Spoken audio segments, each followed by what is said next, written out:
Bienvenue à tous, merci pour votre participation à cet atelier. Je suis Corinne Masson, je suis consultante avant-vente sur les solutions du digital marketing Adobe. Et je vais vous faire une rapide introduction sur ce qu'est Adobe aujourd'hui concrètement.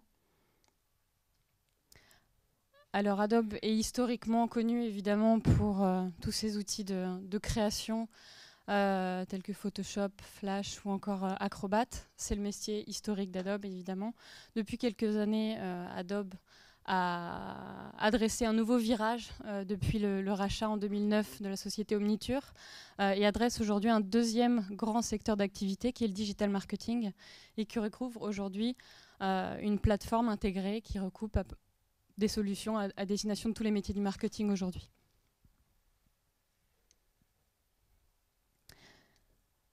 Alors le Marketing Cloud Adobe, très concrètement, c'est un ensemble de 5 solutions. 5 solutions, on va en voir 2 plus spécifiquement aujourd'hui. Le cœur de métier historique, donc c'est constitué d'Adobe Analytics.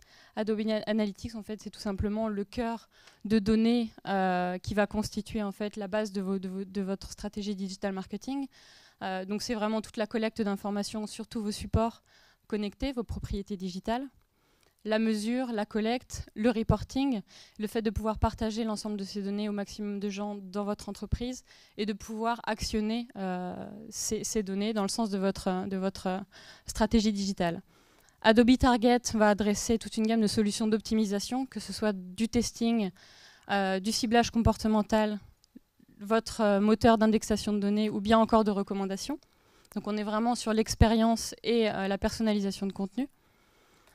Adobe Social va adresser tout ce qui touche à l'engagement de vos fans sur les réseaux sociaux, donc l'engagement, mais également la mesure de l'écoute de ce qui se passe autour de votre marque sur les réseaux sociaux. Adobe Media Optimizer va proposer des solutions d'optimisation de vos achats médias et d'investissement publicitaire, d'enchères publicitaires. Et Adobe Experience Manager donc, va vous proposer des outils de gestion de contenu et de publication de contenu riche sur l'ensemble de votre plateforme digitale connectée et sur vos canaux marketing. Donc aujourd'hui, nous allons voir plus spécifiquement à travers ce cas client. Donc on a Juan Carlos Lorité et Clémence Brissac de Disney et de Nissan qui ont bien voulu aujourd'hui nous restituer un cas très concret. Et je vais donner la parole à Hamza Moulim de Equancy qui va nous expliquer un petit peu quelle était la problématique de ces deux clients très concrètement. Donc comment se diffuse le parcours d'un client ou d'un prospect sur ce type de site, comment on va se diffuser et comment on va pouvoir exploiter en fait la navigation de ces différents types de visiteurs sur un site internet et actionner ces différents segments pour pouvoir en tirer un bénéfice concret sur des sites internet.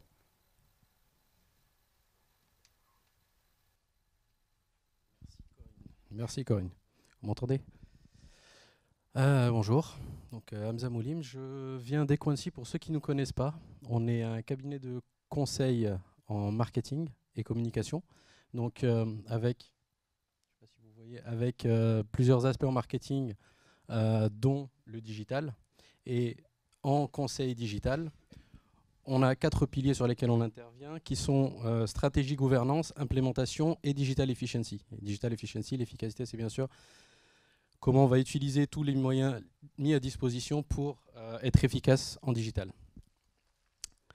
C'est dans le cadre de cette digital efficiency qu'aujourd'hui, on va parler de Customer Journey Mapping. Alors, c'est quoi? On va répondre à cette question. On va répondre à 3 questions. D'abord, pourquoi? Pourquoi on parle de ça, comment on fait et à quoi ça peut me servir. Et on ne va pas y répondre en vous racontant 2 cas clients séparés. On va en fait utiliser une longue expérience que nous avons avec Nissan et avec Disney qui nous a amené progressivement au fil des années à faire ça. Et donc, ces 2 clients que sont Disney. Alors Disney, voilà, c'est tout simplement un site de e-commerce avec un objectif relativement simple, hein, qui est de vendre en ligne un certain nombre de choses que Juan Carlos nous expliquera tout à l'heure, et avec des moyens qui sont mis à disposition pour y arriver. Alors que Nissan Europe leur plateforme Digital Europe, ne vendent pas des voitures en ligne. Donc leur objectif, il est d'engager les utilisateurs avec un certain nombre d'outils, que sont des configurateurs, des brochures, des vidéos, des photos et bien d'autres choses, pour les emmener ensuite vers le dealer qui, lui, va conclure la vente. Je vais laisser Clémence nous raconter le contexte Nissan dans lequel on a été amené à intervenir. S'il te plaît. À droite. Bonjour à tous. Donc Nissan, une marque automobile japonaise, ça vous connaissez. Plus spécifiquement aujourd'hui, on va s'intéresser à la problématique de Nissan Europe. Donc Nissan Europe, notamment pour le point de vue d'une plateforme digitale, c'est assez complexe à gérer puisqu'on parle de 24 pays et de 27 modèles. Donc 24 pays, ça signifie des habitudes de consommation complètement différentes, une approche et une maturité dans le secteur du digital et de l'utilisation de ce canal dans le processus de vente de manière complètement différente, et donc un besoin pour nous de flexibilité et d'adaptation en temps réel pour tous nos différents marchés. Aujourd'hui, on le sait, dans le processus d'achat automobile, le rôle du digital, évidemment, est essentiel, non seulement dans la recherche d'informations, mais également dans le contact avec le concessionnaire et dans ce qu'on appelle la conversion, donc qui peut être une demande de brochure, comme Hamza le précisait tout à l'heure, et qui fera l'objet de la présentation qu'il va vous faire, ou dans une demande d'essai d'un véhicule. On n'est pas encore dans un processus d'achat en ligne d'automobile. On commence un petit peu avec la vente en ligne d'accessoires notamment qui débute un petit peu sur différents marchés. Mais à terme, on pense concrètement que le rôle digital, évidemment, prend de plus en plus d'importance dans le processus d'achat automobile. Donc la plateforme Nissan Europe, le site tel que vous le voyez aujourd'hui, a beaucoup évolué. En 2007, on avait une plateforme qui s'appelait Nova, qui était extrêmement statique, pas du tout adaptée aux contraintes du digital, qui justement est un monde en mouvement avec ce besoin de flexibilité que je vous exprimais précédemment. Et nous avons donc travaillé avec Equancy sur la refonte complète de cette plateforme pour répondre à ces objectifs de flexibilité, de réactivité et d'adaptation aux contraintes d'utilisateurs. Le site tel qu'il a été conçu et produit en 2009 ressemblait à cette image que vous voyez aujourd'hui. Et en 2012, on est sur une plateforme qui évolue avec des objectifs différents. Vous allez voir prochainement, d'ici à peu près 6 mois, on est encore en train de travailler sur la sortie d'une nouvelle plateforme, encore plus flexible et toujours dans cet objectif de réactivité aux attentes des consommateurs. Le rôle d'Equancy dans cette analyse et cette évolution, ça a été bien sûr de nous aider dans la mesure de la performance de notre plateforme, mais au-delà de ça, d'essayer de comprendre, au-delà de chiffres, au-delà d'une mesure de performance, quel était vraiment le parcours utilisateur et quels étaient ses besoins pour mettre en perspective du rôle du digital et de ce que devait délivrer le site Nissan Europe. Merci Clémence. Donc leur premier objectif était atteint, c'est-à-dire une plateforme statique qui les obligeait à produire des microsites en parallèle. On est passé à une plateforme dynamique qui produit énormément de contenu en permanence dans 24 pays sur 27 modèles. Donc on est vraiment sur une machine à produire du contenu, mais il y avait un autre objectif qui était tout simplement un objectif business qui s'était fixé très clairement comme étant la capacité à récupérer des leads qui vont enrichir les bases CRM, qui va permettre de recontacter, mais aussi de les pousser vers les dealers. Donc pour répondre à la problématique qu'on annonçait tout à l'heure, de pousser, d'engager les gens et de les emmener vers les dealers. Quand ils nous ont demandé de les aider à mesurer leurs objectifs et leurs performances, c'était tout simplement mesurer de la conversion vers les leads. C'est somme toute assez simple. C'est une audience, des leads en face, et puis on fait un petit calcul et ça va assez vite. Et leur deuxième objectif, qui est celui des leads, a très vite délivré vraiment beaucoup, bien, au-delà des espérances. Là, on voit la courbe, bon, elle commence à peu près au lancement de la nouvelle plateforme. C'est monté. Et vous avez vu tout à l'heure, de 2009 à aujourd'hui, on a beaucoup travaillé sur énormément d'optimisation de l'expérience utilisateur et des navigations et de l'ergonomie et des choses comme ça. Malheureusement, les e-brochures, la conversion vers les e-brochures, elle, à un certain moment, là ça se passe à peu près quelques 9 mois après le début de ce grand succès, a commencé à décliner. Donc branle-bas de combat, alerte, qu'est-ce qui se passe, Equancy, qu'est-ce qu'on peut faire? Enfin, d'où ça vient déjà. Donc on a commencé à chercher, on a essayé de couvrir tout, là on va voir quelques exemples. On a commencé à chercher, on a commencé par le grand classique, le formulaire. Qu'est-ce qui se passe? Est-ce que j'ai un problème avec mon formulaire? Trop court, trop long, ça se saurait, trop long, trop compliqué, il y a beaucoup trop d'étapes, des choses assez classiques. On s'est posé la question, ça c'est intéressant d'ailleurs si vous avez des brochures, il y a énormément de disponibilité des e-brochures que vous donnez en ligne avec data capture à l'extérieur, que les gens vont aller chercher plus vite, ça leur évite de donner leur contact. Donc on s'est posé cette question-là, on s'est posé aussi la question classique, est-ce que mon tracking est bien fait? Parce que vous imaginez bien, sur 27 pays, 24 modèles, on peut très vite louper quelque chose et se retrouver en train de regarder un mauvais chiffre. On s'est aussi posé la question de l'autre côté, qui était celle de la qualité de l'audience. Parce que donc avec cet intérêt pour le digital croissant chez Nissan Europe, beaucoup de campagnes médias, le média, l'affiliation, les bannières ne drivent pas toujours le trafic qui convertit le plus. C'est des choses à investiguer. Et on s'est aussi posé la question donc, de la facilité que les gens auraient de plus en plus, ou de moins en moins plutôt, à trouver cette e-brochure sur le site web de Nissan. Donc on a investigué tous ces points-là, et là ce que je vous raconte c'est une investigation depuis le début. Donc la ligne bleue qui se transforme en rouge, on a commencé au début et on a couvert un certain nombre de choses, et on a travaillé sur tous ces éléments-là. Le formulaire, on l'a amélioré très rapidement. Tout de suite après le branle-bas de combat, la première chose qu'on fait, c'est on va regarder quels sont les champs qui sont en trop, qu'est-ce qu'on pourrait enlever, tout mettre en une seule page, etc. On l'a amélioré, donc c'était pas ça parce que le trend continuait à baisser. La disponibilité des e-brochures ailleurs, on avait des e-brochures en format flash qui étaient difficiles à référencer, etc. Donc on a travaillé sur cet aspect-là pour qu'elles soient plus facilement accessibles pour tout le monde, même de l'extérieur, qui puisse tomber dessus directement via Google ou des choses comme ça. Le tracking de Nissan Europe, Clémence, tu me corriges, mais a priori, il n'y a aucune chance. On travaille dessus depuis le début de la plateforme, on le suit de près. On peut juste rien louper sur les 27 pays, 24 modèles, toutes les autres plateformes à côté. Tout est bien traqué. C'est quand même un peu la base si on veut faire un minimum d'optimisation. Donc, les campagnes, on les a passées au crible. On a tout regardé dans tous les sens pour se rendre compte qu'en fait, la tendance concerne beaucoup le trafic naturel. Donc on n'est clairement pas sur cette problématique-là. Un trafic naturel, c'est des gens qui sont venus d'eux-mêmes, qui ont eux-mêmes tapé Nissan, Juke ou autre. Donc a priori, ils ne sont pas là par hasard. Donc peut-être il restait la possibilité qu'ils ne trouvent pas l'e-brochure. Et là encore, problème, parce que je vous disais, on a travaillé pendant 2-3 longues années à améliorer l'expérience utilisateur. On l'améliore, et le trend continue à baisser de toute manière. Donc, il nous restait ça. Il nous restait la question, peut-être qu'en fait, nos utilisateurs s'intéressent de moins en moins à la brochure. C'est la seule question qui nous restait à investiguer. Et ça, les Web Analytics ne pouvaient bien sûr pas nous répondre. On a dû leur poser la question. Ce qu'on vous a peut-être pas dit, c'est que depuis le début, il y a des enquêtes en ligne qui tournent sur le site web de Nissan. Si vous êtes en train d'acheter une voiture en ce moment, peu importe le constructeur où vous irez, vous trouverez sûrement une popine d'enquête qui permettent de benchmarker entre les utilisateurs, entre les différentes marques, et aussi d'apprendre des choses sur ces utilisateurs, ce qu'ils viennent, ce qu'ils aiment, ce qu'ils n'aiment pas.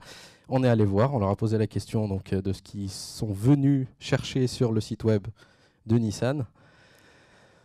Et ils nous répondent: je viens chercher des spécifications techniques sur mon véhicule que je suis en train d'essayer d'acheter. Je viens chercher un configurateur pour simuler la voiture que je cherche. Je cherche des prix, je veux pouvoir accéder rapidement au prix, je veux des photos et je veux des vidéos pour pouvoir commencer à m'engager, à tomber amoureux de ma voiture avant que je l'achète. Et by the way aussi, je cherche une brochure. Donc là, en fait, on a deux problèmes. Le premier problème, c'est qu'on a regardé depuis le début juste la brochure, alors que les gens viennent chercher beaucoup plus que ça. On s'est focalisé sur le trend de l'e-brochure seulement. Et le deuxième point, qui est assez intéressant aussi, c'est que l'e-brochure, c'est quoi finalement? C'est un peu comme tout le reste peut-être pas la vidéo, hein, on n'a pas encore vu de brochure vidéo, mais un peu des specs, un peu tout ce qui permet de configurer en cochant des cases sa voiture, un peu des photos, enfin les éléments d'engagement, les éléments rationnels, tous les éléments sont rassemblés dans la brochure. Donc, en fait, depuis le début, on améliore le site web, on améliore l'expérience des utilisateurs sur leur site web, on leur permet d'accéder rapidement à ce que eux veulent trouver. Et ça, c'est le vert qu'on voit là. Et au fur et à mesure qu'ils trouvent ce qu'ils cherchent, c'est-à-dire autre chose que les brochures, forcément, ils en téléchargent moins. Donc, on était en train de regarder le mauvais indicateur. On pourrait presque dire qu'en fait, l'indicateur téléchargement d'e-brochure, le fait qu'il baisse, ça indique plutôt une bonne performance qu'autre chose, parce que la mission du site web, dans l'automobile, telle qu'on l'a présenté au départ, qui est d'engager les visiteurs, elle est réussie. L'indicateur qu'on regardait en pensant être l'indicateur business n'était pas suffisant. Il racontait une partie de l'histoire. On va bientôt répondre à la première question. Pourquoi est-ce qu'on a commencé à faire du Customer Journey Mapping? Parce qu'en fait, on a regardé une partie de l'histoire et il nous manquait l'autre partie de l'histoire. L'autre partie de l'histoire, ce que veulent vraiment les gens faire, ce qu'ils attendent de leur expérience avec Nissan sur le site web. Et il fallait, et on a tout de suite commencé, et on s'en est très vite rendu compte avec Nissan et on y a travaillé depuis, regarder les deux. Qu'est-ce que ça apporte à mon business? J'ai quand même besoin de remplir mes bases de données avec des contacts pour pouvoir activer un programme CRM. Mais j'ai aussi des clients qui ont quelque chose en tête, qui ont envie de trouver ces choses-là sur le site web, qui ont une attente très particulière et je dois y répondre. Et je dois équilibrer ces deux éléments-là. Donc, pourquoi? Pourquoi? Tout simplement parce que normalement, ça devrait apparaître là. Voilà. Parce que les métriques ne nous ont pas permis de connaître toute l'histoire, de tout comprendre. La métrique brochure, téléchargement de brochure, ne nous a pas raconté toute l'histoire de ce qui se passait. Limite, elle nous a raconté une autre histoire et qu'il faut absolument appréhender l'expérience globale de l'utilisateur dans son ensemble pour pouvoir en tirer quelque chose, pour pouvoir se construire sa démarche. Et pour construire cette expérience utilisateur et pouvoir se la représenter, c'est là où on arrive sur le OK. Et donc, je fais comment? Parce qu'une expérience utilisateur, c'est assez vague en soi. Premier réflexe, j'imagine que je ne suis pas le seul à me poser cette question-là. J'ai envie de savoir ce que les gens font, quels sont les parcours qui fonctionnent bien, qu'est-ce qui se passe sur mon site web. Je ne sais pas trop par où le prendre. Je me pose une série de questions, énormément de questions. Je veux savoir par où les gens sont arrivés, je veux savoir combien d'entre eux sont venus par-ci ou par-là, où est-ce qu'ils ont atterri. J'ai envie de savoir à peu près tout ce qui se passe, qu'est-ce qu'ils ont vu, combien de gens ont vu le configurateur versus autre chose, mais combien de gens ont vu et les specs et les configurateurs. Et j'ai envie de poser toutes ces questions-là pour pouvoir ensuite les réorganiser dans un parcours. On a parlé tout à l'heure de parcours idéal. On imagine souvent qu'il y a un espèce de parcours idéal ou plusieurs parcours qui sont les parcours gagnants, par exemple, en se disant, voilà, je vais identifier les 2-3 pages en haut, en bas, etc., qui vont me permettre de comprendre où se trouve le plus gros potentiel de business et donc je vais pouvoir aller le chercher. Quand on essaie de le faire concrètement avec des super outils de Web Analytics qui sont à notre disposition, qui permettent de construire du passing, qui permettent de faire des segmentations, qui permettent de faire énormément de choses, on se retrouve juste tout simplement coincé devant une situation un peu particulière qui est que nos utilisateurs, je ne sais pas si vous l'avez déjà fait la tentative, mais ils partent un peu dans tous les sens quand ils arrivent sur le site web. Donc on peut commencer à se poser la question, et ceux qui viennent du SEO, ou alors attendez, médias sociaux. Ceux qui viennent de Facebook, ils ont probablement une démarche différente de ceux qui viennent du SEO. SEO, je cherche une voiture, je suis clair avec moi-même, je veux la Juke rouge, hop, j'arrive, je vais voir la Juke rouge. Je viens d'un média social, peut-être que je vais arriver sur innovation, parce que je suis complètement dans un autre thème. Mais peut-être que je vais aussi arriver sur des vidéos, ou je ne sais pas, sur Autre chose, configurateur, contact, peu importe. En tous les cas, si je commence par faire celui-là, médias sociaux, qui va se splitter et se resplitter et que je fais les suivants, je me retrouve juste devant une situation un peu compliquée, c'est-à-dire énormément de chemins possibles, énormément de parcours possibles, une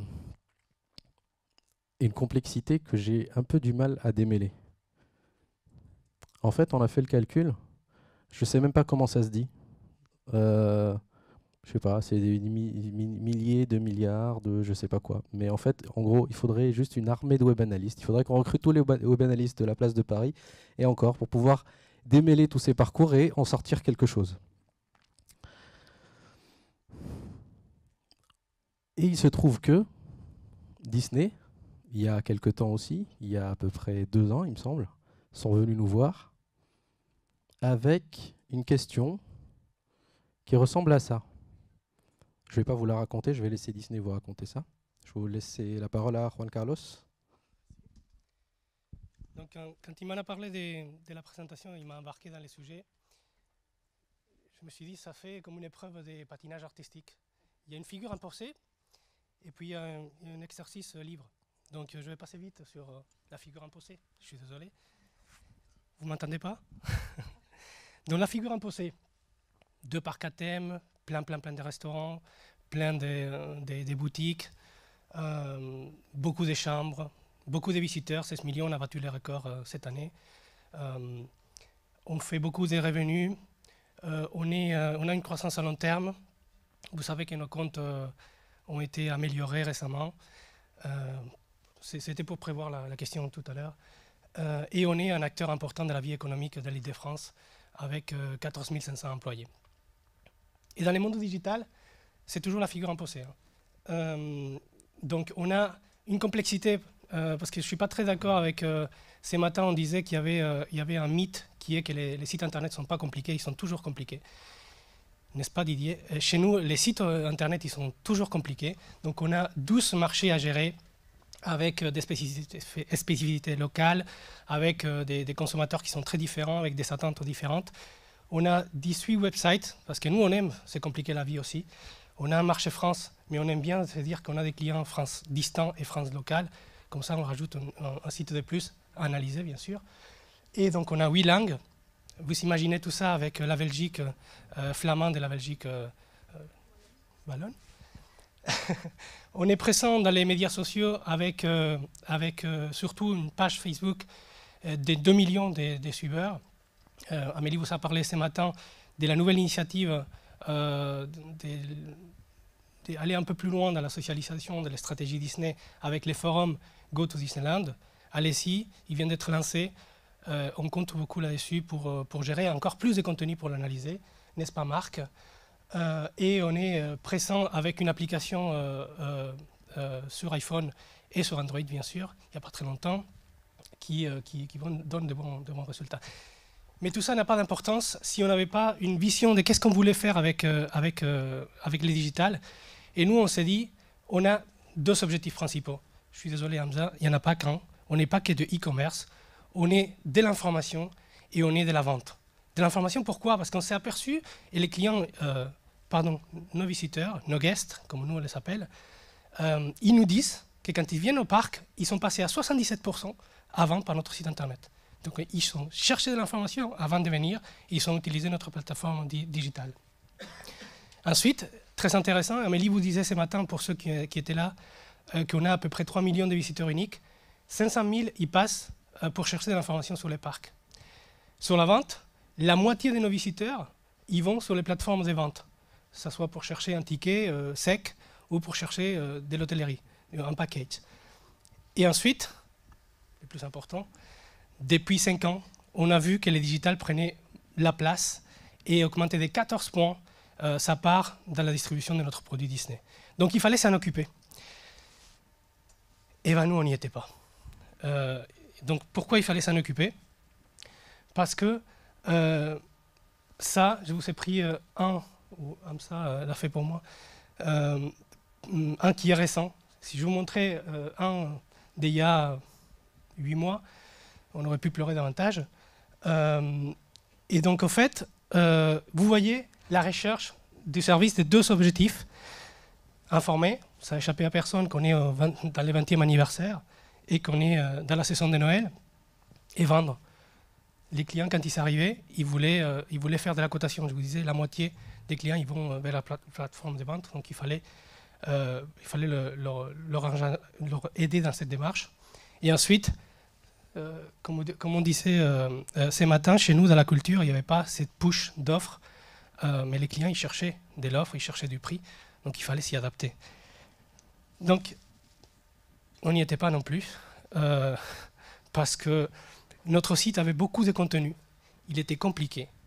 Par notre histoire, on a rajouté des contenus, on a rajouté de l'information, et si on regarde en arrière, on avait une stratégie qui était très, comme on appelait dans la maison, first-timers. Donc on s'adressait aux gens qui n'étaient jamais venus chez nous. Donc il fallait les rassurer, il fallait leur expliquer qu'est-ce qu'ils allaient trouver. Sauf que on avait passé toutes les étapes, tous les voyages initiatiques, on avait mesuré tout ce qu'on pouvait mesurer, on connaissait tous nos KPI, tous nos PI, nos PI des PI, les PI vis, et on savait parfaitement qui avait utilisé la section 1, la section 2, mais ça restait des chiffres. On avait fait des scorecards, tout ce qu'il fallait. Mais il nous manquait quelque chose, il nous manquait transformer ça, rendre actionnables ces données-là. Donc, c'est là où ça devient libre. Qu'est-ce qu'on a fait? On s'est posé la question. On a des chiffres, comment on les fait parler? Comment on traduit toute cette connaissance-là en action? Et l'action, c'était quoi? De la personnalisation et du profiling. J'espère que je t'ai fait une bonne intro. C'est super. Merci. Je vais reprendre le merci. Tout à l'heure, j'ai parlé effectivement d'e-commerce et pas d'information, mais du coup, là, tout de suite, ça a pris tout son sens. J'ai bien fait, finalement. Je voulais juste admirer ça. C'est juste, enfin, voilà. C'est devant ça qu'on s'est retrouvé avec Nissan, qu'on s'est retrouvé avec Disney. On se retrouve devant ça à peu près tout le temps. Je ne sais pas si c'est votre cas. Et Disney était venu nous voir, donc comme je vous disais, avec la question « Je veux comprendre ce qui se passe ». On revient toujours à la même question. Et donc, en fait, finalement, on n'a pas encore répondu à cette deuxième. On a fait juste la première. On regarde des PI, super. On veut comprendre pour aller plus loin. Comment on fait pour comprendre? Alors, Equancy, comme je vous disais tout à l'heure, je ne sais pas si vous vous rappelez de la slide au tout début, mais on fait beaucoup de choses en marketing, et y compris dans marketing digital, mais aussi dans marketing CRM. Traditionnellement, dans la plupart des entreprises, il y a du marketing digital et du CRM, très souvent qui travaillent séparément en silo. L'équipe digitale fait du digital avec des contenus, avec des données web analytics.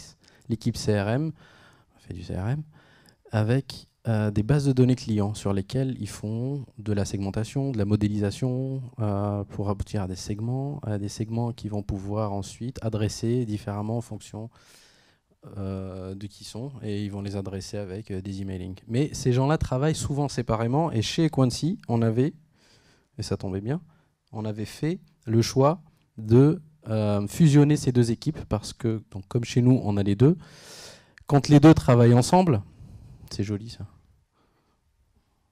Ouais. Quand les deux travaillent ensemble, en fait, on peut appliquer des méthodes de data mining, de statistiques, qui sont des méthodes assez poussées, qui permettent de faire des choses que les gens du digital n'ont pas l'habitude de faire, et de les appliquer à des données web analytics que les gens du CRM ne connaissent pas, ils ne s'intéressent pas. En fait, en faisant travailler les deux ensemble, on pense pouvoir arriver à démêler la complexité de la slide juste avant avec toutes ces flèches, démêler cette complexité, ou la plus grosse partie de cette complexité, éventuellement aboutir à un profiling. Un profiling qui en fait serait la carte de qui voit quoi. Ce qui nous ramène à Customer Journey Mapping. Comment? On est en train d'y aller. On a fait ça. On a donné des tonnes et des tonnes de données qui sortaient de Sitecat, enfin de Data Warehouse à l'époque, à des gens du CRM qui les ont traités dans des outils perfectionnés de CRM et qui nous ont donné ça. C'est un peu plus joli quand même que le truc d'avant. Hein. C'est des boîtes avec des flèches, c'était pas joli là, c'est sympa. Mais ça, en fait, c'est quoi? Comment ça marche? Alors, en fait, ici, ce qu'on a, c'est là, chaque groupe, nuage de points, groupe de points, c'est des choses qui se comportent pareil, qui vont naturellement se retrouver ensemble. Les gens qui font du CRM, vous doivent très bien connaître ça. Et en fait, c'est concrètement, dans le cas de Disney, vu qu'on traite des données de comportement, de gens qui voient des pages, les pages qu'ils voient et des métriques qui vont avec, en fait, par exemple, ici en haut, ce groupe-là, c'est des gens qui convertissent très très bien. C'est des gens qui voient beaucoup plus que 4 pages, mais qui ne voient ces beaucoup plus que 4 pages que dans la section des offres. Donc en fait, on est parti du principe que ces gens-là cherchaient des offres. Ils ne viennent que sur la section des offres. Ils passent beaucoup de temps sur les offres. Ils voient énormément de pages et finalement, ils achètent quasi systématiquement. De l'autre côté, on a les Just for Booking, qui sont regroupés aussi naturellement, qui ont un bon taux de conversion, un petit peu moins que sur les offres, mais un bon taux de conversion quand même, qui voient un peu moins de pages. Et qui vont sur, je ne sais pas si vous vous rappelez, sur le côté, il y avait sur le site web de Disneyland Paris, il y avait le moteur de recherche. Donc c'est des gens qui viennent directement sur le moteur de recherche, qui font leur commande et qui partent. Just for Booking, ils ne viennent là que pour ça. On a aussi trouvé des gens qui ont un taux de conversion plutôt faible, qui voient beaucoup de pages, mais essentiellement des pages sur la section du parc. Des gens qui viennent, qui explorent, qui regardent beaucoup de contenu, sans démarche de conversion derrière, qui sont des gens qui découvrent le site web et des gens qui ont déjà acheté en fait et qui reviennent sur le site web. Ça va rejoindre l'objectif d'information de tout à l'heure, les deux derniers. Qui reviennent sur le site web, qui voient énormément de pages aussi, mais qui voient surtout des pages sur quel est le meilleur restaurant, à quelle heure se déroule la parade, où est-ce que sont les toilettes, enfin, des choses vraiment pratiques de comment je vais gérer mon séjour. Donc en fait, quand on regarde ça, c'est sûr que c'est un petit peu plus clair quand même que tout à l'heure, c'est-à-dire qu'on a juste tout simplement repris toutes les pages qui partaient dans tous les sens avec tous les parcours possibles et imaginables, et tout ça a été réduit à des comportements, à un certain nombre de comportements précis, identifiables, clairs, qui correspondent à des situations. Ce ne sont pas des gens en fait, parce qu'il y a des gens qui viennent découvrir d'abord, dans une première visite, ou deuxième, ou troisième, qui vont ensuite passer par là, aller chercher des offres, revenir avec une idée claire en tête, et une fois qu'ils ont acheté, faire ça.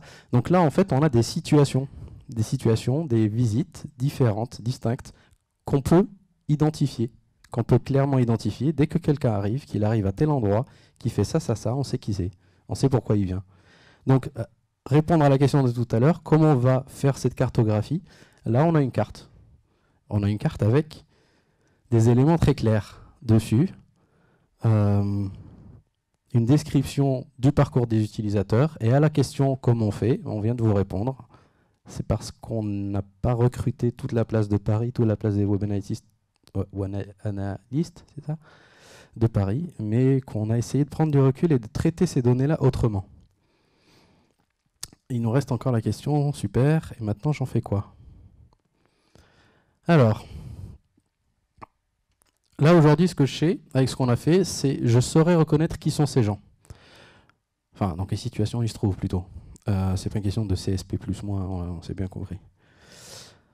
On sait quels sont les contenus qui les intéressent. Je ne sais pas si vous étiez tous là ce matin, Amélie a parlé de profiling d'ailleurs. Elle a dit qu'on en parlerait plus en détail aujourd'hui. Et elle a aussi parlé de la façon dont on a utilisé ces données pour travailler sur le site web. Une fois qu'on sait ce que les gens font et qu'on a la nav compliquée qu'elle avait affichée et qu'on a vu tout à l'heure avec Juan Carlos, une fois qu'on sait à qui on s'adresse, on peut déjà réorganiser les choses différemment. ce qui est déjà pas mal. On sait que les gens qui viennent découvrir le parc, on sait à peu près ce qu'ils ont envie de trouver. Donc on peut déjà réorganiser notre site web de manière à ce que ça corresponde à ces visites-là. On peut aussi se dire, mais qu'est-ce que quelqu'un qui cherche de l'information pratique pourrait chercher et ne pas trouver sur notre site, par exemple? Ou qu'est-ce qu'il y a sur notre site qui lui sert à rien aussi, par exemple? Et donc on peut repenser tout son contenu, toute sa stratégie de contenu, on peut refaire la navigation, et ce menu de tout à l'heure réduit à ça. Alors là, j'ai une petite larme parce que on a pris la peine de mettre ça dans des petites boîtes parce que le site web n'est pas encore live et que fallait pas trop le montrer. Puis tout à l'heure, Amélie, elle a affiché la vraie barre de nav qui arrive dans 6 mois. Donc, enfin, si vous l'avez vu, voilà. Mais en gros, c'est ça. C'est-à-dire qu'on a réduit toute la complexité des contenus. Et vu qu'on a pu les attribuer et les mapper au profil qu'on a vu, on a pu redérouler quelque chose de beaucoup plus simple. Et donc, on espère qu'avec ça, ça sera live dans 6 mois. Je vous invite à venir. En plus, il fera beau, donc vous pourrez venir au parc aussi. On espère qu'avec ça, on va réduire la complexité et permettre à ceux qui viennent pour booker ou pour trouver des offres d'aller vite, et pour permettre à ceux qui sont en cold discover de très vite apprécier le parc et d'y aller. Mais on peut faire plus que ça, à mon avis, parce que maintenant qu'on a tiré le portrait, maintenant qu'on sait à peu près à qui on s'adresse, maintenant qu'on est surtout en capacité de l'identifier tout de suite. Dès que quelqu'un arrive sur le site, premier hit, je rentre par tel canal, je revois telle page, je fais ci ou ça. Enfin, vous voyez les combinaisons super compliquées. Maintenant, on sait les attribuer, on sait chaque catégorie correspond à quel type de profil utilisateur. Et donc, on va pouvoir, bien entendu, améliorer son site web, mais on va pouvoir faire des choses très intéressantes sur lesquelles on travaille aujourd'hui, comme le disait Juan, avec Disney, sur lesquelles on travaille aussi avec Nissan. Dans l'avenir, tout ça va pas tarder, donc je vous invite bien sûr à aller sur les sites web et monter la fréquentation. Mais en gros, quelqu'un qui est en Cold Discover, qui vient, qui voit 2-3 contenus de la catégorie Cold Discover, je sais qui il est, donc je peux personnaliser la suite de son expérience assez simplement, même immédiatement, en temps réel, et lui pousser la page qui décrit la nouvelle parade, je peux lui pousser à peu près les informations des news, ou encore s'il est vraiment en train de découvrir très très tôt avant son achat son inscription newsletter, des choses comme ça. Donc on commence à réfléchir son site web, non pas parce qu'on a des contenus qui nous viennent du marketing et qu'il faut publier, mais parce qu'on a une attente utilisateur et qu'on va pouvoir y répondre. On peut faire du remarketing aussi, parce que quelqu'un qui cherche des offres, il est peut-être en train, le segment, vous savez, qui Best Deal Seeker, c'est quelqu'un qui potentiellement aussi cherche des offres chez la concurrence, à quelques kilomètres plus loin. Donc c'est le bon moment d'aller le remarketer, le chercher, soit sur d'autres sites web, soit par email. On peut faire sa stratégie de personnalisation, de remarketing, et on peut aussi mesurer différemment sa performance. Parce qu'aujourd'hui, on a tendance à mettre tout le monde dans le même panier quand on fait du KPIs driven stricto sensu, c'est-à-dire tout bounce rate est mauvais. Ça dépend, parce que quelqu'un qui vient voir juste une offre, ça dépend vraiment des situations. Et du coup, on va commencer à réadapter sa façon de reporter, de regarder sa performance et de l'analyser en fonction de qui sont ces gens-là. Les gens en Cold Discover, on ne va pas leur demander de convertir. On sait qu'ils ne sont pas là pour ça. On va mesurer leur performance différemment. On peut aussi commencer à regarder sa performance média différemment, parce que quand on demande à son média de nous ramener du business, on est capable de mesurer s'il nous ramène bien les personnes qui correspondent à ce comportement business. Donc on a répondu finalement aux 3 questions, parce que les metrics ne racontent pas toute l'histoire. Avec du web analytics et du data mining, on peut profiler. Et le profiling qu'on fait nous permet de faire une montée, de construire sa stratégie digitale customer-centric. Et en fait, donc là on a répondu aux 3 questions, mais le message transversal à tout ça, il est de dire qu'on peut utiliser des données comme des métriques pour mesurer sa performance, et là on est dans la mesure, mais on peut utiliser ces mêmes données comme des insights, et là on peut construire sa stratégie digitale à partir de ces insights. Donc vous voyez, les 2 cas clients, c'est ce qui nous a permis de montrer qu'à un moment donné on réalise et on passe de l'un à l'autre.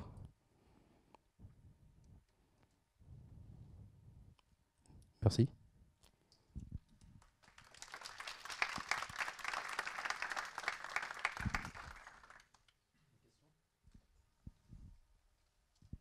Alors moi j'ai une question. Après je vous passe le micro au sein de la salle. On a parlé beaucoup de segmentation, de typologie des différentes sessions et de visite des visiteurs. Comment concrètement ça se passe une fois qu'on a identifié les segments de population? Qu'est-ce qu'on va en faire? On les visualise, on les exporte? Concrètement, comment ça se passe? Alors au-delà de... Parce que là on a vu 3 possibilités qui étaient le remarketing et la personnalisation. Donc là on est déjà dans du concret parce que du remarketing c'est soit de la bannière personnalisée, soit de l'emailing. Qui va aller s'adresser aux gens en fonction de ce qu'il sait d'eux, de leur comportement sur le site web. Mais il y a aussi très concrètement et immédiatement, une fois qu'on sait différencier les différentes visites et les différentes personnes qu'on a sur son site web, prenez un exemple comme Discover, où aujourd'hui SETCatalyst permet directement de faire de la segmentation, mais on n'est plus en train de créer des segments, ceux qui viennent du SEO versus ceux qui viennent du SIA versus ceux qui viennent des bannières, etc., etc. On est en train de créer sur ces outils-là. Enfin, le module segmentation sur les outils Web Analytics, globalement, prend tout son sens parce qu'on sait quel segment on va aller chercher. Alors, on peut reconstruire ces personnes-là et voir comment ils se comportent séparément. Et bien sûr, pouvoir avorter à son management séparément. Merci. Question par ici. Bonjour, Marion Genot, SFR. Je voudrais savoir si vous avez déjà fait des Customer Journey avec des segmentations en multicanal.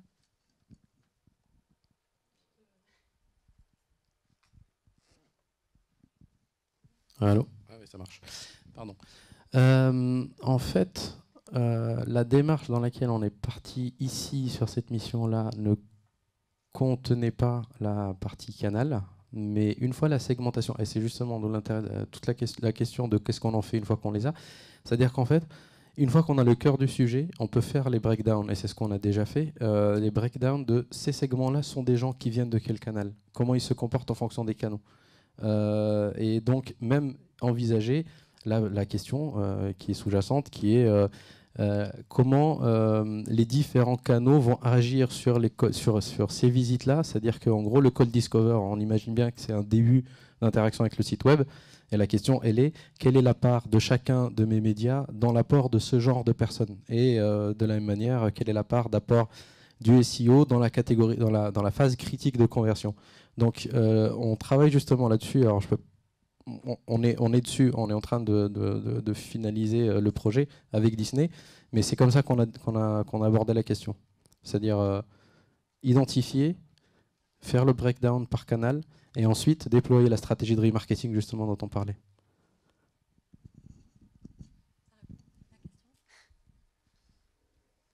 Est-ce qu'il y a d'autres questions dans la salle? N'hésitez pas, hein, on est là, on a encore quelques minutes, je pense.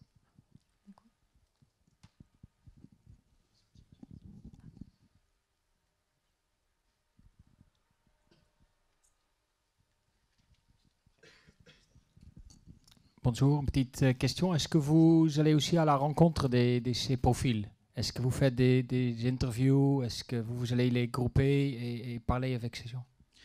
Ah, ça, c'est une super question parce qu'en fait, bon, alors, sur Nissan, on a fait énormément de choses, on l'a dit au début, on n'a pas parlé tout, on ne peut pas, c'était pas le sujet aujourd'hui, mais on a fait ce genre de choses, mais dans l'autre sens. C'est-à-dire que pour Nissan, la question s'est posée autrement. La question s'est posée de je veux refaire mon site web et je veux être sûr d'adresser la satisfaction utilisateur.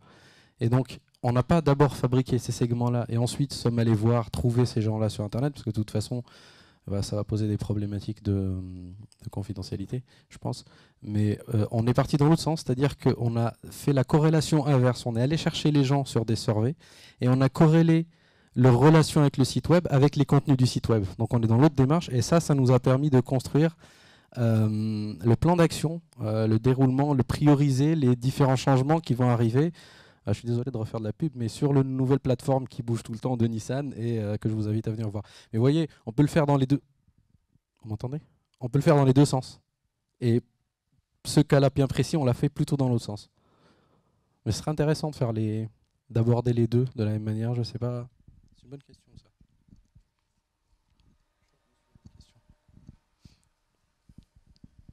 Oui, bonjour. Je voulais savoir comment vous avez géré l'unicité des profils, cookies, email, enfin comment vous avez géré ça pour reconstituer les... Le parcours du visiteur, qu'est-ce que vous appelez Ouais. un visiteur? Et puis avec quels outils Adobe vous avez travaillé sur les 2 clients? Alors, on n'a pas travaillé qu'avec des outils Adobe, ce qui est juste pas possible parce que c'est pas l'expertise d'Adobe et pas de faire du data mining. C'est d'autres outils qui permettent de le faire. Mais à l'époque, on a eu de la chance parce que finalement, on a démarré à peu près au moment où, parce que en fait, aujourd'hui, en data warehouse, on peut sortir des super extracts de tout ce qui se passe, de toutes les pages, de tout sur tout, par Cookie ID. Donc on se base essentiellement sur soit ça, soit quand on peut pas sur l'IP, mais enfin, vous voyez, après c'est assez classique. L'enjeu, il est surtout sur l'énorme volume de pages. Enfin, on est quand même sur des plateformes, comme on l'a dit tout à l'heure, avec non seulement beaucoup de contenu, mais beaucoup de plateformes dans beaucoup de pays. Enfin, voilà. Et c'est le fait de pouvoir donner de la cohérence à tout ça avant de le mettre à broyer dans la machine. C'est ça le plus compliqué. Et c'est ça qui ne peut se faire qu'avec une connaissance marketing du problème. Parce qu'on ne peut pas juste regrouper des pages entre elles parce qu'on estime que. Donc on a travaillé essentiellement avec Data Warehouse et on a réinjecté tout ça dans Discover a posteriori pour comprendre les impacts que ça avait et si c'était pertinent ou pas. Pour les autres outils, je ne vais pas citer la concurrence. Hein. Oui. Oui, vous parlez beaucoup de web. Est-ce que vous travaillez aussi sur le mobile, smartphone, tablette? Alors, vous voulez dire, est-ce qu'on travaille dessus pour ce genre de choses? D'accord. Est-ce qu'on l'a fait? Non, mais je pense qu'on ne va pas tarder sur Nissan.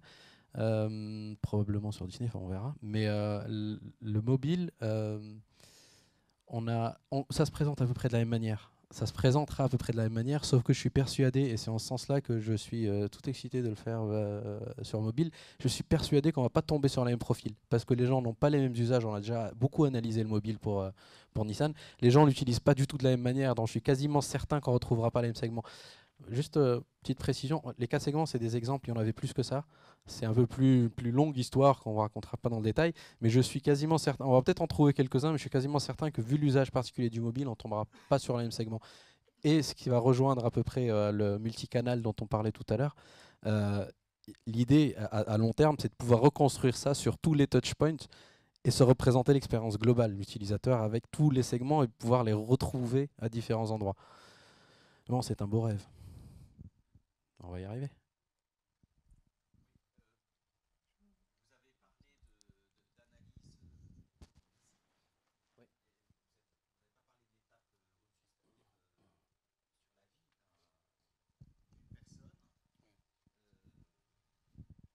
Oui, absolument. En fait, toute la question est de savoir ce qu'on veut en faire. C'est-à-dire que l'idée, c'est de pouvoir adresser quelqu'un à un moment T. Là, ce qu'on vous a montré, c'est au moment T, la personne, quelqu'un, est ici. Donc, à ce moment T, qu'est-ce que je peux lui dire? Ensuite, la même personne, potentiellement, quelques semaines plus tard, va se retrouver ici.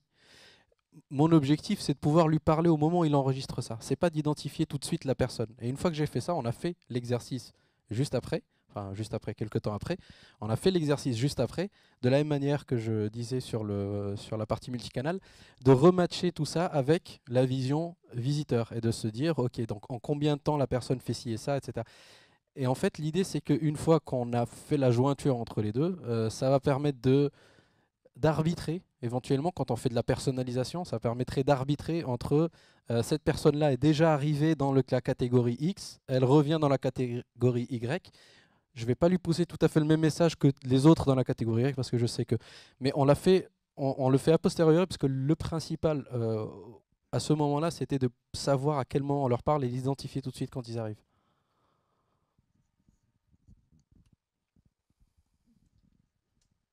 Bonjour, moi j'avais une question Bonjour. par rapport à la durée de vie en fait de cette segmentation, comme elle est basée, si j'ai bien compris, sur des données d'usage de votre plateforme, et comme votre plateforme évolue sans cesse, voilà, est-ce que cette segmentation est valable finalement 1 ou 2 ans? Est-ce que vous devez la reconduire régulièrement? Voilà. C'est une très bonne question. Il est c'est-à-dire que ouais, effectivement, les gens vont pas enregistrer exactement les mêmes hits de la même manière une fois que le contenu sera réorganisé. J'espère que les segments resteront les mêmes, parce que ça restera quand même le même contenu. Si on commence à faire d'autres activités que du Disney sur le site de Disney, peut-être qu'on va la réviser. Mais dans tous les cas, c'est safe de faire une segmentation tous les X temps pour s'assurer que non, c'est pas parce que j'aimerais en faire une, c'est pas du tout ça le message. Je vous vois tous les deux. Non, mais c'est effectivement, c'est quand même c'est bon de revoir ça, mais à la limite, si on refait ça, juste le faire pour le refaire, pour vérifier qu'on est toujours bon en segmentation, ça serait plus intéressant de le refaire en upgradant dans le sens multicanal, plateforme, des choses comme ça, voire avec le mobile, enfin voilà, et aller chercher le niveau au-dessus.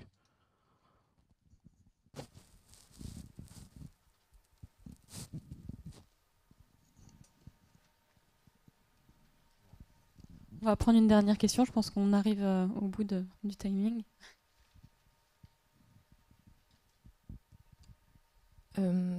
Avec la stratégie de Disney, notamment sur le social media, on sent que globalement les fans sont très engagés. Vous poussez pas mal de contenu, pour être fan d'ailleurs, vous poussez pas mal de contenu justement sur la fanpage, des promos, un peu de BRI, etc. etc. Est-ce qu'il y a un moyen finalement de tracer ce fan? Est-ce qu'on pense déjà à la rétribution du fan quand il rebascule sur le site et il est plus dans la transformation, dans son acte d'achat? Alors là, je pense très sincèrement que c'est une question pour Juan Carlos. Parce que la question porte sur Disney et parce que je ne vais pas parler au nom du marketing de Disney. Donc la question, si je comprends bien, c'est comment on monétise les médias sociaux. C'est plutôt ça. Je pense pas que... Je vais citer ma directrice Amélie, parce qu'elle a toujours la bonne formule. Voilà, elle n'est pas là en plus. Donc. On est assis sur la mine d'heures, mais on n'a pas trouvé l'heure. Donc, est-ce qu'on pense déjà à comment on va utiliser les fans? Chez nous, non. Aujourd'hui, on n'est pas dans cette démarche. Bien sûr qu'on a une petite idée et qu'on voit des solutions défiler dans les fils d'actualité, etc. Est-ce que je personnalise? Je pense qu'on est plutôt avec l'idée que de plus en plus, on va devoir personnaliser les messages qu'on délivre. Ça, oui. Les monétiser, je ne sais pas. Je n'ai pas encore la réponse. Sinon, je ne serais pas Business Intelligence Manager. Et je pense que l'étape de demain, elle est plutôt comment j'intègre ces nouveaux médias, les médias sociaux, ou les médias sociaux, dans une stratégie globale qui est non seulement délivrer des messages, mais aussi passer à la vente. J'espère avoir répondu à ta question, mais c'est la seule réponse que je peux te donner aujourd'hui. Si vous me permettez, on est dans un atelier, donc j'ai trouvé deux questions intéressantes. Les multicanals. Pour ne pas les citer, qu'est-ce qu'on a fait, nous, avec ce type de segmentation dans la démarche multicanal, avec un partenaire que je ne citerai pas, qui est Touch Commerce. On a utilisé la segmentation pour aller servir la centrale de réservation, les agents, en branchant les sites internet avec la centrale. Et on est aujourd'hui en mesure, on n'est pas les seuls, hein, on est en mesure aujourd'hui d'identifier les clients au bon moment de son parcours, de son journey, pour aller lui déclencher une action qui est plus multicanal, un agent qui lui parle ou un chat. Donc ça, c'est un exemple où on est allé par les multicanals. Et sur l'unicité, juste un exemple, avec le revenue management, qu'est-ce qu'on a fait? C'est qu'on est allé chercher l'unicité, non pas de la visite, mais des visites du client, pour aller regarder quelle était la recherche qu'il était en train de faire dans notre site et pouvoir améliorer les modules de recommandation du produit qui va lui être servi. Donc l'unicité, elle était dans les visites, dans son parcours, pour après donc, personnaliser et être plus efficace. Mais on n'est pas arrivé aux médias sociaux. Merci, tu me sauves la vie. Je ne me serais pas permis de raconter tous ces secrets internes. Merci à tous pour votre attention. Merci Juan Carlos, merci Clémence et merci Hamza pour votre intervention. Et je vous souhaite une bonne continuation dans cet événement marketing, symposium digital marketing. Merci.